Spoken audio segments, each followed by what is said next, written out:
Hurmatli do'stlar, bugun 8 yanvar 2026 yil payshanba kuni. Meni 27 kunim. O'yinni to'xtatganim. O'yinni to'xtatish mumkin, o'yindan chiqish mumkin. 27 kun mobaynida o'zimda nimalar o'zgarish bo'ldi? 7 yanvar kecha oylik tushdi.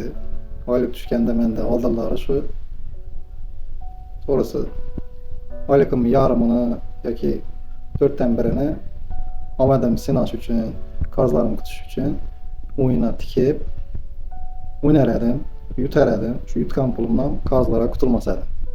Yine yutkazib berar edim, keyin shu yutkazgan pulimni qaytaraman deb butun oyligimni yutkazib berar edim. Hozir 27 kun mobaynida misol kecha oylik tushgan bo'lsa, oyligim bu fikr hayolimga kelmadi. Fikrim shu qarzlar bo'lsa, qarzlardan qutulish. Astan sekin qarzlarimni berdim. Ozgina o'zimda qoldi. Bugun ish jarayonida hamkasbim mendagi fikrni qilib turibdi. Shu kreditlarni boshqa to'lovlarni to'lab bo'lgandan keyin ozgina puli qoldi.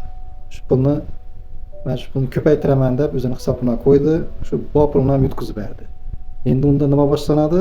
Shu yon atrofdagi do'stlari, hamkasblardan qarz so'rashni boshladi. Mendan ham shu pul so'rab turdi. Vaholanki men uni to'g'ri tushuntirdim, bu ishing to'g'ri emas, vaqtida to'xtat, men o'zimda o'tgan, sendan ham bo'lib turibdi bu jarayon. Vaqtida xulosa qil deb aytdim. Do'stlar, shu har qancha o'zingga ishonma, o'ynab turibsanmi, yutkazishing omading. Vaqtida to'xtatdingmi, sen g'olibsan. Xulosa o'zingizda.